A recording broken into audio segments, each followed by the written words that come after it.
ರಾಯಪಟ್ಟಣ, Bidadi township ಕೂಡಲೇ ಕೈಬಿಡಬೇಕು ಎಂದು ರೈತ ಸಂಘದ ರಾಜ್ಯಾಧ್ಯಕ್ಷರಾದ ಶ್ರೀಮತಿ ನಾಗರತ್ನಮ್ಮ ಚಿನ್ನೇನಹಳ್ಳಿ ಆಗ್ರಹಿಸಿದರು. ಕರ್ನಾಟಕ ರಾಜ್ಯದಲ್ಲಿರುವ ಡಿಕೆ ಶಿವಕುಮಾರ್ ನೇತೃತ್ವದ ಕಾಂಗ್ರೆಸ್ ಸರ್ಕಾರ ರೈತರಿಂದ ಬಲವಂತವಾಗಿ ಕೃಷಿ ಭೂಮಿ ಕಿತ್ತುಕೊಳ್ಳಲು ಪ್ರಯತ್ನ ಮಾಡುತ್ತದೆ. ನೂರಾರು ವರ್ಷದಿಂದ ಉಳುಮೆ ಮಾಡಿಕೊಂಡು ಬಂದಿರುವ ರೈತರನ್ನು ಬೀದಿಗೆ ತಳ್ಳಲು ಪ್ರಯತ್ನ ಪಡುತ್ತಿದೆ ಎಂದು ಆಕ್ರೋಶ ವ್ಯಕ್ತಪಡಿಸಿದರು. ರಾಜ್ಯ ಸರ್ಕಾರ ಬಿಡದಿ ಟೌನ್ಶಿಪ್ ಕೂಡಲೇ ಕೈಬಿಡಬೇಕು, ಇಲ್ಲದೆ ಹೋದರೆ ಮುಂದಿನ ದಿನಗಳಲ್ಲಿ ರಾಜ್ಯಾದ್ಯಂತ ಉಗ್ರ ಹೋರಾಟ ಕೈಗೊಳ್ಳಲಾಗುವುದು ಎಂದು ಹೇಳಿದರು. 46ನೇ ವರ್ಷದ ರೈತರ ಹುತಾತ್ಮ ದಿನದ ಅಂಗವಾಗಿ ನಗರದ ಪ್ರಮುಖ ಬೀದಿಗಳಲ್ಲಿ ಬೃಹತ್ ರ್ಯಾಲಿಯನ್ನು ಏರ್ಪಡಿಸಲಾಯಿತು. ಈ ರ್ಯಾಲಿಯಲ್ಲಿ ಮಾತನಾಡಿದ ಶ್ರೀಮತಿ ನಾಗರತ್ನಮ್ಮರವರು, ರಾಜ್ಯ ಸರ್ಕಾರವು ಚಿಕ್ಕಬಳ್ಳಾಪುರದ ಜಂಗಮಕೋಟೆ, ದೊಡ್ಡಬಳ್ಳಾಪುರದ ದೊಡ್ಡ ಬೆಳವಂಗಲ, ಆನೆಕಲ್, ಬಿಡದಿ, ಬೈರಮಂಗಲ ಈ ಗ್ರಾಮಗಳಲ್ಲಿ ಟೌನ್ಶಿಪ್ ಮಾಡಲು ಸರ್ಕಾರ ಹೊಸ ಯೋಜನೆಯನ್ನು ಕೈಗೊಂಡಿದೆ. ಈ ಯೋಜನೆಯನ್ನು ಕೂಡಲೇ ಕೈಬಿಡಬೇಕು, ಇಲ್ಲವಾದರೆ ರಾಜ್ಯಾದ್ಯಂತ ಉಗ್ರ ಹೋರಾಟ ಮಾಡಲಾಗುವುದು ಎಂದು ಎಚ್ಚರಿಸಿದರು. ಇದೇ ಸಂದರ್ಭದಲ್ಲಿ ಕರ್ನಾಟಕ ರಾಜ್ಯ ರೈತ ಸಂಘದ ರಾಜ್ಯಾಧ್ಯಕ್ಷರಾದ ಚಿನ್ನೇನಹಳ್ಳಿ ನಾಗರತ್ನಮ್ಮ, ರಾಜ್ಯ ಮುಖಂಡರಾದ ರಾಜಗೋಪಾಲ್, ರಾಜ್ಯ ಪ್ರಧಾನ ಕಾರ್ಯದರ್ಶಿ ಗಿರೀಶ್ ಕೊಟ್ಟಾರಿ, ರಾಜ್ಯ ಗೌರವಾಧ್ಯಕ್ಷರಾದ ಕುಮಾರಪ್ಪ, ಯುವ ಅಧ್ಯಕ್ಷರಾದ ದಿಬ್ಬೂರು ರವಿ, ತುಮಕೂರು ಜಿಲ್ಲಾಧ್ಯಕ್ಷರಾದ ರವಿ, ಕಾರ್ಯಾಧ್ಯಕ್ಷರಾದ ಅರಸೀಕೆರೆ ರವಿ, ಜಿಲ್ಲಾಧ್ಯಕ್ಷರಾದ ಸ್ವರೂಪ ಕೃಷ್ಣ ಅರಸೀಕೆರೆ ತಾಲೂಕು ಅಧ್ಯಕ್ಷರಾದ ರಮೇಶ್, ಚನ್ನರಾಯಪಟ್ಟಣ ತಾಲೂಕು ಅಧ್ಯಕ್ಷರಾದ ಮಡಬ ಮಂಜುನಾಥ್, ತಾಲೂಕು ಉಪಾಧ್ಯಕ್ಷರಾದ ಮೋಹನ್ ಕುಮಾರ್, ಜೋಗಿಪುರ ಟೈಲರ್ ಕುಮಾರ್, ಪಡುವನಹಳ್ಳಿ ಕುಮಾರ್, ಕೋವಿ ಬಾಬು, ಪುರಿ ಕುಮಾರ್, ಮಹಿಳಾ ಮುಖಂಡರಾದ ತುಪ್ಪದಹಳ್ಳಿ ಶ್ರೀಮತಿ ಪ್ರೇಮ, ಶ್ರೀಮತಿ ಹೇಮಾ, ಬರಗೂರು ಶಂಕರಣ್ಣ, ಮಾಳೇನಹಳ್ಳಿ ಹರೀಶ್, ರಾಜ್ಕುಮಾರ್, ಸಮುದ್ರಹಳ್ಳಿ ರಾಮಚಂದ್ರು, ಅಣ್ಣೇನಹಳ್ಳಿ ನಾಗರಾಜು ಸೇರಿದಂತೆ ಇತರರು ಹಾಜರಿದ್ದರು.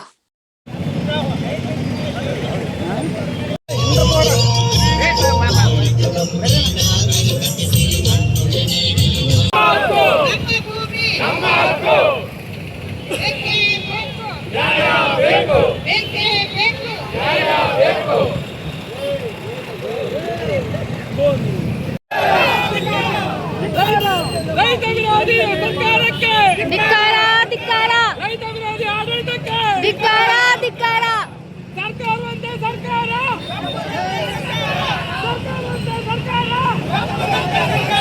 ಕಾನೂನಂತೆ ಕಾನೂನು. ಯಾತಕ್ಕಾಗಿ ಹೋರಾಟ, ಎಲ್ಲಿಯವರೆಗೆ ಹೋರಾಟ, ಎಲ್ಲಿಯವರೆಗೆ ಹೋರಾಟ, ಏನೇ ಬರಲಿ, ಏನೇ ಬರಲಿ, ಶಿಸ್ತು, ಶಿಸ್ತು ಒಗ್ಗಟ್ಟಿರಲಿ, ಒಗ್ಗಟ್ಟಿರಲಿ. ಕರ್ನಾಟಕ ರಾಜ್ಯ ರೈತ ಸಂಘಕ್ಕೆ, ಕರ್ನಾಟಕ ರಾಜ್ಯ ರೈತ ಸಂಘಕ್ಕೆ, ಕರ್ನಾಟಕ ರಾಜ್ಯ ರೈತ ಸಂಘಕ್ಕೆ ಮಾಡಿ ಸರಸ್ವತಿ ಸಾಲನ್ನು ಮಾಡಬೇಕು. ಎಲ್ಲ ಲೈನ್ ಆಗಿರಬೇಕು.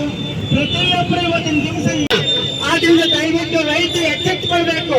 ನಮ್ಮ ದೇಶದಲ್ಲಿ ಇವತ್ತು ರೈತ ಇಲ್ಲದ್ರೆ ಈ ದೇಶ ಇರಲ್ಲ. ನಾವು ದೇಶವನ್ನ ಆಳುವಂತ ಜನಗಳನ್ನ ಬುದ್ಧಿಜೀವಿಗಳನ್ನ ಕಲಿಸಿದ್ರೆ ಅವರು ಮಾಡುವಂತ ಕೆಲಸ ಇವತ್ತು ರೈತರಲ್ಲೇ ಕೊಳ್ಳೊಬ್ಬರಿಗ ಕೆಲಸ. ಇವತ್ತು ಬಿಡದಿ ಇರ್ಬೋದು, ಆನೇಕಲ್ ಇರ್ಬೋದು, ದೊಡ್ಡಬಳ್ಳಾಪುರ ಇರ್ಬೋದು, ಆದ್ರೆ ಜಂಗಮಕೋಟೆ ಇರ್ಬೋದು, ಇವೆಲ್ಲವೂ ಇವತ್ತು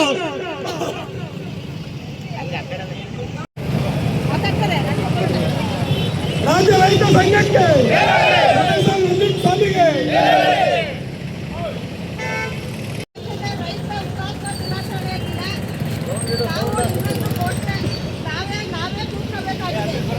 ಏನಂದ್ರೆ ಆಗಿರ್ಬೋದು,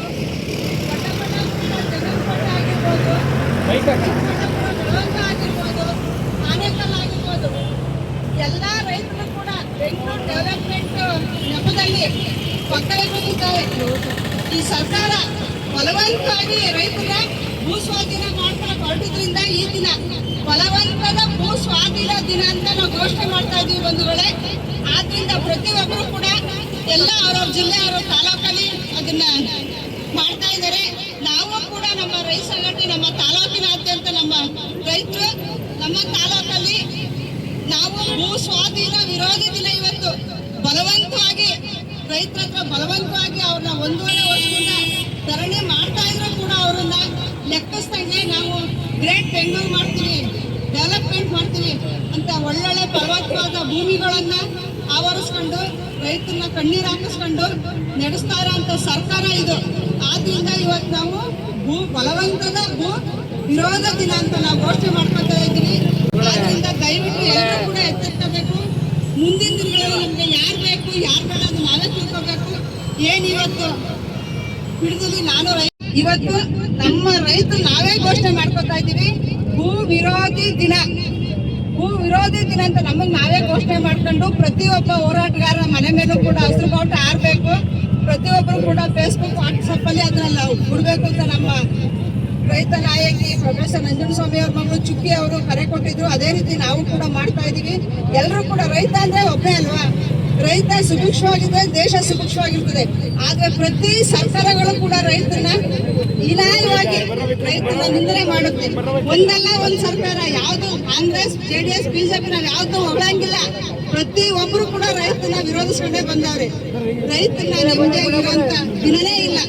ಯಾವುದೇ ಒಂದು ರೀತಿಯಾದಂತ ಹೋರಾಟ ಇರ್ಲಿ, ಹೊಡೆದಾಟ ಇರ್ಲಿ, ನಮ್ಮ ಹೋರಾಟಗಳೇ ಇಲ್ಲ ಅಂದ್ರೆ ದೇಶ ಇನ್ನೂ ಅಧೋಗತಿಗೆ ಹೋಗ್ತಾ ಇತ್ತು. ಆದ್ರಿಂದ ಈ ರೈತ ಹೋರಾಟಕ್ಕೆ ಈ ರೈತರಿಗೆ ಬೆಂಬಲ ಸರ್ಕಾರದಿಂದ ಎಲ್ಲಾ ಕಡೆ, ಸರ್ಕಾರ ಕೂಡ ಹೇಳಿ ಹೇಳಿ ಹೇಳಿ ಗೋಲಿಬಾರ್ ಮಾಡ್ತಾರೆ, ಗುಂಡೇಟ್ ಹಾಕ್ತಾರೆ. ಮತ್ತೆ ಮೊನ್ನೆ ಕೂಡ ಬಿಡದಿನಲ್ಲಿ ನುಗ್ಗಾಗ ಮಾಡ್ಬೇಕಾದ್ದೇನು ವರ್ಗ ಸೇವೆನೆ. ಇವತ್ತು ಪರ್ಕೆ ಹೊಡೆದವ್ರೆ ಬಿಡದಿ ಹೆಣ್ಮಕ್ಳು, ನಾಳೆ ಒನಕೆ ಕಸ್ಬರ್ಕೆ ಬಾರ್ಕೋಲು ಇಷ್ಟು ತಗೊಂಡು ರೆಡಿ ಆಗಿ ನಿಂತವ್ರೆ. ಇಷ್ಟಕ್ಕೆ ಸುಮ್ಮನಾಗಿ ಇದನ್ನ ಕೈ ಬಿಟ್ರೆ, ಆ ಭೂ ಸ್ವಾಧೀನ ಕೈ ಬಿಟ್ರೆ ಸರ್ಕಾರಕ್ಕೂ ಒಳ್ಳೇದು. ಮುಂದಿನ ದಿನಗಳಲ್ಲಿ ಸರ್ಕಾರನೂ ಬೆಳವಣಿಗೆ ಆಗುತ್ತೆ. ಇಲ್ಲ ಅಂದ್ರೆ ಇಲ್ಲಿಗೆ ಅಂತ್ಯ. ರೈತ ಮನಸ್ಸು ಮಾಡಿದ್ರೆ ಯಾರನ್ನ ಬೇಕಾದ್ರೂ ಎತ್ತಾನೆ, ಯಾರನ್ನ ಬೇಕಾದ್ರೂ ತುಳಿತಾನೆ. ರೈತನ ವಿರೋಧ ಕಟ್ಕೊಂಡು ನಡೆಸೋ ಸರ್ಕಾರಗಳು ಯಾವ ಉದ್ಧಾರ ಆಗಿಲ್ಲ. ಇದೇ ಹೋರಾಟಕ್ಕೆ ಹತ್ತಿಕ್ಕಂತ ಗುಂಡೂರಾವ್ ಸರ್ಕಾರ ಏನಾಯ್ತು? ಎಷ್ಟು ವರ್ಷ ನೆಲ ಕಚ್ಚಿತ್ತು.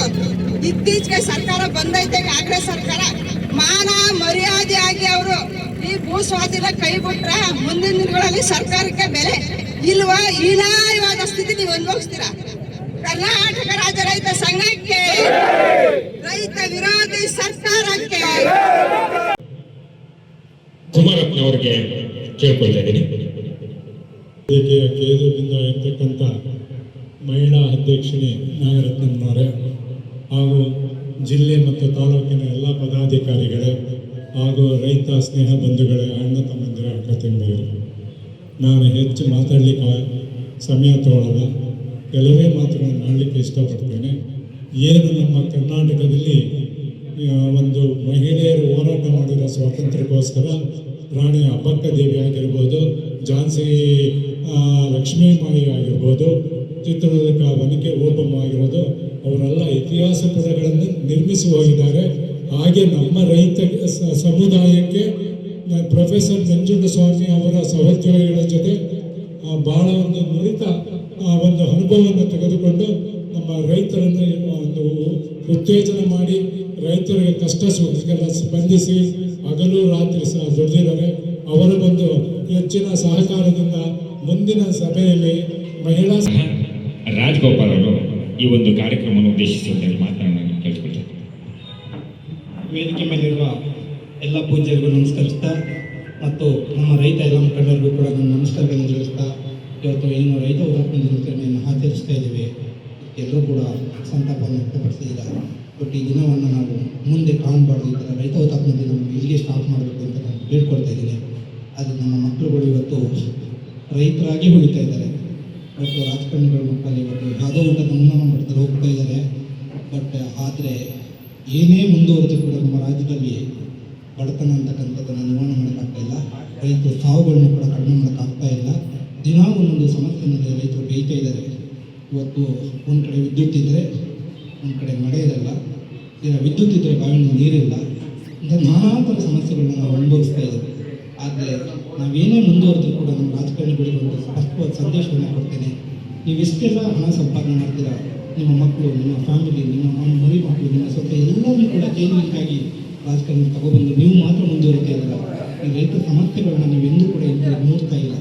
ಆದರೆ ದಿನದ ಕೊನೆಯಲ್ಲಿ ಏನಾಗ್ತದೆ, ನೀವೇನೇ ಮುಂದುವರೆದು ಎಷ್ಟೇ ಹಣ ಗಳಿಸಿದ್ರು ಕೂಡ ಬೆಳಗ್ಗೆ ಹಾರಡಿ ಹೋಗ್ತೀರಾ, ಮಧ್ಯಾಹ್ನ ಬೆಂಜಲ್ಲಿ ಹೋಗ್ತೀರಾ, ಸಂಜೆ 4 ಗಂಟೆ ಆದರೆ ಮಶಾನಕ್ಕೆ ಬಿದಿರು ಮೋಟ್ರಿನಲ್ಲಿ ರೈತರು ಅದರಲ್ಲೇ ಹೋಗೋದು, ರಾಜಕಾರಣಿ ಅಲ್ಲೇ ಹೋಗೋದು, ಎಲ್ಲರೂ ಒಂದೇ ಅಂತಕ್ಕಂಥ ಸ್ಪಷ್ಟ ಸಂದೇಶವನ್ನು ಕೊಡ್ತಾ ಇದ್ದೀವಿ.